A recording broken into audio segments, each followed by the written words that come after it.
So there's ways to do it. I understand that it's not going to be like tenable for every woman to just, get married at 19 and have their first baby at 20 and never work. I understand we are where we are and we have to work with what we've got. But there are definite ways to mitigate the cost of having children. And I think homeschooling actually is one of the ways to do that. If you look at the cost of childcare and education, that accounts for 16% of the total cost of raising a child from birth to age 17. So if you homeschool them, you're saving a lot of money on public education costs. Every year when you have to do the back to school shopping and get all the supplies, and then you have your holiday parties throughout the year at school, you have school trips. There's like costs associated even with public schooling. Really? Because they always say that public school's free. It's really not. Well, and I mean, who pays for it? The people who pay for public school is property owners. Right. Because it's usually paid for by millage, like property taxes. So it really incentivizes people in large cities who are probably renters. But if you are one of the people paying property tax, I mean, you're definitely paying for school. But there's also cost associated with that, especially nowadays. Like when my older kids were in public school when they were little, before I figured everything out.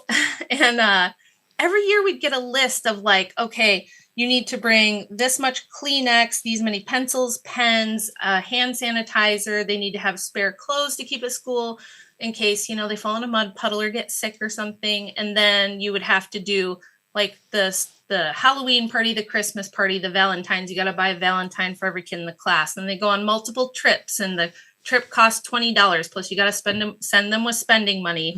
All the moms out there will know exactly what I mean when it's like every day or every week your kid comes home with something that's going to cost you, or they're working on a science project, you got to buy all the material. And so that's 16%. So like, because okay, I'm putting myself in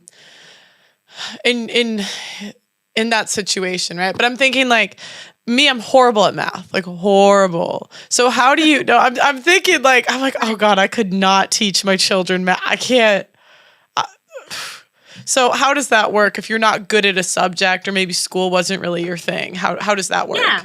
So interestingly, this is a bunch of data from Pew Research and also from the USDA showing that whether or not the homeschool parents had any teaching certification or any experience teaching, the outcomes were roughly the same.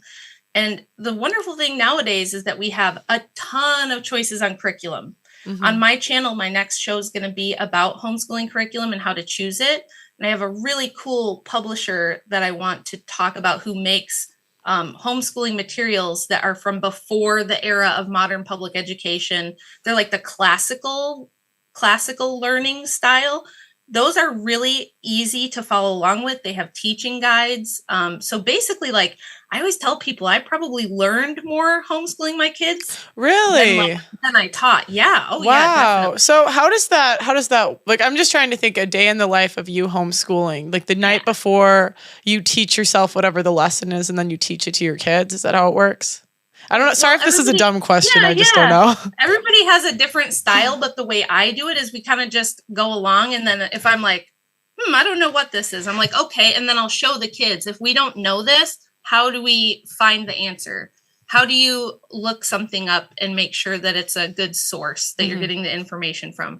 How do you figure out something you don't know? Where do you go to look for information? So you're kind of teaching them how to teach themselves rather than just spoon feeding them information. And we rarely spend more than like 1 to 2 hours a day, because you can be so efficient and you can be so targeted in what you're doing, where when you think about it and you're in a public school for 7 hours, how much of the 7 hours are you learning? Okay. I had cousins that were homeschooled. Okay. And I remember they would tell me, they would get out of like, they're like, yeah, we maybe do it until noon on a late day. And I was like, what? Yeah. So my thought when I was younger was that they were like, they couldn't have been learning as well. But, now hindsight 2020, I'm like, were we the dumb ones? Like, well, yeah, it's because public school is about almost everything other than actually teaching children. And I did a whole episode about the history of the public school education system and what it's about. And it's really there to teach kids to be like obedient workers and military people. It came from the Prussian military model. So there's a whole backstory to why public education is not very good at teaching. But we do have really continuous data for decades now that homeschooled kids score 15 to 30 points higher across the board on ACT and SAT testing. Wow. Yeah, and it doesn't seem to matter if the parents are certified or have any teaching experience. And it also doesn't seem to matter how much regulation there is in your state, because the states are very different. Like the state I live in does not have much regulation. Other states have a lot. And it doesn't seem to matter. They still perform 15 to 30% higher on standardized testing. And there's a big trend with companies specifically recruiting homeschooled kids because they tend to be self-starters, good at self-direction. They tend to take initiative and they tend to know how to figure things out for themselves. And the schools are so controlled because I grew up with like entrepreneurs. So my mom always told me that school teaches you nothing, like, which is a weird, I don't know why, but, and like, even, I remember my mom wanted to take us to Florida for like 2 weeks on vacation, and it was like hell because we had to miss school. And the way my mom thought was make it all up and everything. Yeah, no, it wasn't even the making it up because we're very much like self-starters too, you know what I mean? But like my mom let us miss school whenever we wanted, which is kind of a weird but the way my mom looked at it was, as long as you can get the work done, like, I don't care. And that this really would piss our school off. And so, but the way my mom looked at it was, these are my kids, I can do what I want with them. And so, but like the school's like trying to tell us where we have to be, even if we pass our classes. Like, cause I could have missed 2 weeks of school and I would have been fine because I could teach myself stuff too. So I could just imagine the freedom you would get with your kids by only having to do work like 2-3 hours a day. Yeah, and if you look at the average like high schooler now, a lot of them have to get up at an ungodly hour. Like if you live in a place where you have to ride the bus to school, maybe you have to get on your bus at like 7:30 in the morning. So you got to get up at like 6:30 in the morning. You go to school for 7 hours. You probably have like some kind of sports practice or some kind of extracurricular. Yeah, I would have 5 hours of training. I'd have 3-hour volleyball and then a 2-hour basketball practice. Yeah, and then you're supposed to do homework. And the average public school kid in high school now has like an hour and a half to 2 hours of homework per day, which is insane. I'm like, why are you there for 7 hours and you still have to come home and do 2 more hours of school? Yeah, so that's why at like midnight, 1 a.m, they get like 6 hours of sleep, which is terrible for growing kids. And I think that has something to do with how we're seeing kids with sleep disorders, ADHD, behavioral problems, depression, because it's a ton of pressure and they're not getting any sleep. No, that's so true, because that's how I was. Yeah, like I to this day still have, I would say, like horrible sleep patterns because that's why I would miss so much, is because I just couldn't keep up. I would get home at like 10, 11 at night. Now I have this homework. So my mom's like, yeah, if you want to miss school, go ahead. You know, because what was I supposed to do?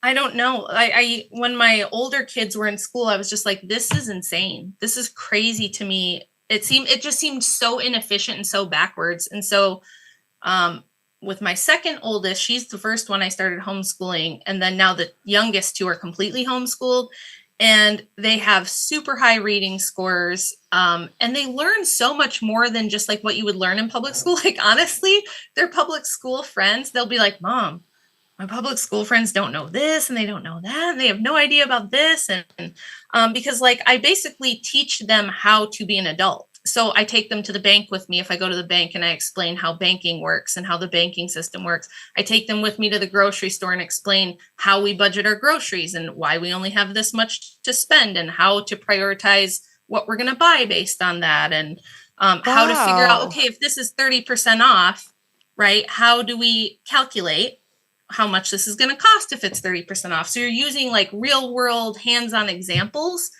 And so they just pick stuff up so quick.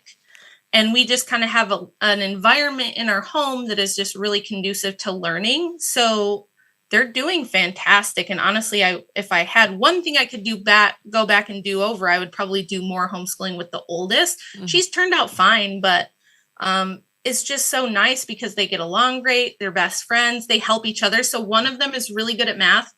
The other one's not.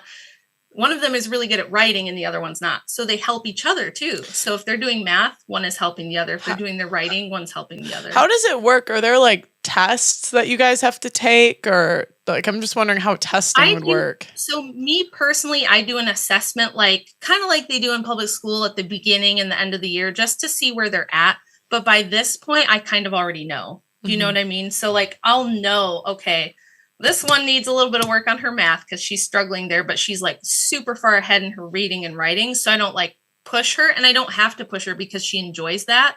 So she's actually working on a book of her own at 14, and she's been doing research for it for a year, and she's doing absolutely fantastic. So with that, I'm like, okay, I don't have to push that. She's going to do it on her own because she's already found something she loves, but she's a little weak in math. So I'll focus more on math with her. So I can really cater it to each child and what they need. So if I just give her like maybe 45 minutes of working on math every other day through the week, it's catching her up. You can do it so fast. And people are under the impression that, oh man, I'm going to be sitting around the kitchen table with them for like 8 hours and filling out papers and doing tests and grading papers. But I always say there's no point to homeschooling if it looks exactly like public school.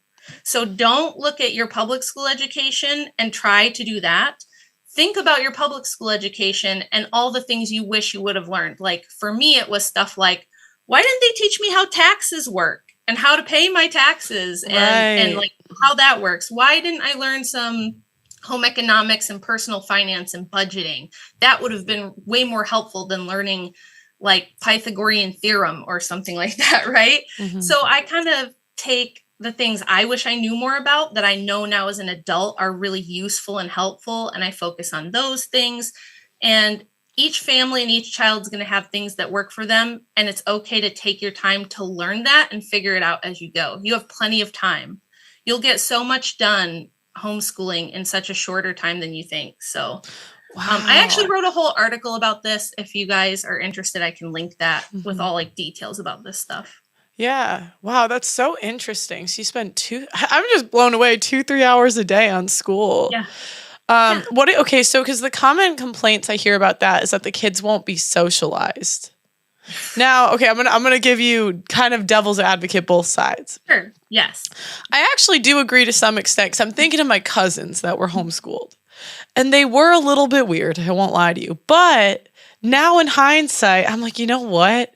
Their weird was such a good thing in hindsight, because they were outside all day. They like were so involved in their Girl Scouts and Boy Scouts. And when we were kids, we're like, we're athletes. What are they doing? But I'm like, in hindsight, I'm like, they know so many skills that are gotta have to be so useful. And I'm like, my other cousin, I'm like, yeah, and it's weird because in hindsight, I'm like, we were the weird ones. You know what I mean? Yeah. Yeah, I mean, that's kind of how I feel, but mine are super social. Like if I take them out in public, I just took my 11-year-old with me to Nashville on a trip to see some people, and the adults were like, how old is she? And I was like, she's 11. And they were like, oh my gosh, she sounds like she's 18. And she's very precocious, but she's super friendly. She's not shy. Neither of them are. If I take them out in public, they're perfectly well behaved. They're really, really friendly. They have good manners. They know how to talk to people. They're not nervous. They're not shy. But I mean, we go to church all the time, and they're in church youth group. They've done gymnastics. They did softball, tennis, track. Because they can still do, most states, you can still do public school sports and extracurriculars and clubs and things like that. You can. If you have a homeschool kid who wants to do band, you can sign them up just for the band practice. And the reason is because you're still paying the taxes to support the school. Oh, that's amazing. Yeah, so you can still do a lot of that stuff in most places. I think there's a couple states that there's some restrictions. So you have to always check where you live, what the laws are. But here and in most places, they can still do that. And then, there's homeschool co-ops now, which is that's a kind of a newer thing the last 5-10 years. If you go to Facebook and search for homeschool groups in your area, you'll probably find a bunch. And so you might have one parent who's a homeschool teacher who was like a chemist, and he'll do like a chemistry project thing once a week with the kids, and they can go and do that for a couple hours while you run errands or something. And you can get to know the parents and have like a sense of community. Wow. So that's really helpful too. And that's so useful to act. So I'm just thinking it would be so useful to talk to people that are actually in the jobs. Because you know the saying, it's like those that can't do teach. Yes, you know? Exactly. Yeah. Wow. Yeah. And even the sports thing, because that was my thought, like, because I really, really liked sports. Yeah. And I'm like, oh, that would have been so sad if I couldn't like be on a team or do any of that stuff. But you can still do that stuff in most states. Wow. Yeah, like I had one daughter who was really into cheerleading and track, and then the other one was really into softball and gymnastics. And then the other two are kind of like bookworms who are not super interested in sports, but one of them is going to start singing lessons because she loves singing. And so like there's a ton of things you can do. And especially now with all of the internet stuff, there's like online tutors. So if you have a kid who wants to learn violin, a lot of times you can do virtual lessons if you're not in an area where that's like right next to you. But there's a lot of music teachers and all different kinds of private tutoring and lessons you can do if you can afford it. But if you can't, there's so many resources online now that I just feel like you'd be hard pressed to make the argument that you can't find curriculum or you can't figure it out. There's so many options. And because you could even I'm thinking for me, I'm sorry, I didn't mean to interrupt, because I'm just like, I'm thinking you could even, you don't even understand how bad I am at math. Oh my gosh, I'm so bad. You don't even understand. It's like so sad. And but I'm thinking about like in my case, you could even, if a parent is really bad at one thing, you could find someone in the community who's good, like especially if there's other homeschool teachers or parents, you could always, you know, because I'm really good at like writing and reading. And so I like when your daughter you're talking about, I relate. Yeah. But I'm thinking I'm sure you could have other parents help out. Yeah, right? You totally can. And she's to the point now where all her basic arithmetic, she's fine. But the other good thing about homeschooling is like with her, I knew pretty early on, like, okay, she's never going to go into statistics. She's not going to be a mathematician, and that's fine. And I didn't see any reason to like push her super hard to be like, no, you have to get to level 2 algebra or this isn't going to work out. It's like, no, I want her to be able to do all the basic functions of life, that kind of math. And aside from that, there's no point of pushing her. In fact, in like the Japanese school system or like a lot of the like Scandinavian countries, they start specializing kids a lot sooner than we do in the States. So like right around 13, 14 years old, if you show like really great aptitude for math, they'll put you more into math fields so you can start preparing for a career. Whereas in the United States, we have really broad generalization all the way into like your second year of college, you know? Yeah. So I feel like because they're my kids and I know them and I spend time with them all day and I'm homeschooling them, I can see where their strengths are and what they like. And I can see where their weaknesses are and the stuff they're probably, you know, there's just some people, they're never going to be like a great writer, and that's fine. Right. They don't have to do that. If they're great at science, push them into the sciences a little earlier and let them run with that if that's what they want to do. Wow. No, that's so true. Because I'm thinking, I'm a woman, I'm soliplistic or whatever they say. Yeah. So I'm thinking to myself, I'm like, there would be no point in teaching me accounting and teaching me, because I'm never going to be good at that. But I had a really high aptitude for like stuff that was more creative, right? And I'm like, I would have loved to have been in like a specialized music class when I was a kid. But it's like, how would I keep up with that when I'm doing 5 hours of like, one, I had to drive 30 minutes to school. Then I drove 45 minutes to club practice. Like, it was such a crazy schedule. And on one hand, I'm thankful for it because I think it's made me a pretty hard worker. But it's like, you could work so much smarter. Like, it would have been so much nicer as a kid to like actually study what you're interested in. Yeah. Yeah. That's what they get to do. And we do tons of hands-on stuff, kind of like I said. So if we're doing a baking project, okay, we're gonna make banana bread. When we're baking the banana bread, I can teach them about chemistry by showing them, why does the baking soda work to make the bread fluffy and Like, why does it rise? Because then we can talk about the pH scale and pH levels. And we can learn fractions by measuring, like, okay, you need 2.5 cups of flour. What's that? Wow. And then we can learn about metrics, like grams versus ounces and things like that. So just doing your normal everyday things you do, if you involve them and show them what you're doing and explain it and then let them try it, it's just a super efficient way of teaching, I think. It's worked great for me. That's so amazing. Okay, so that's 16% of costs. Yeah. And on top of that, like, they don't equate for your time. Because there's time your mom is going to spend driving you to and from everywhere. Like, I'd imagine that frees up so much of your day.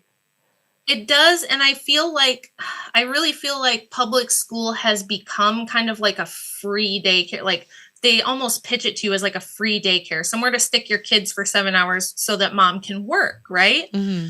And the number one highest cost of raising children is daycare costs.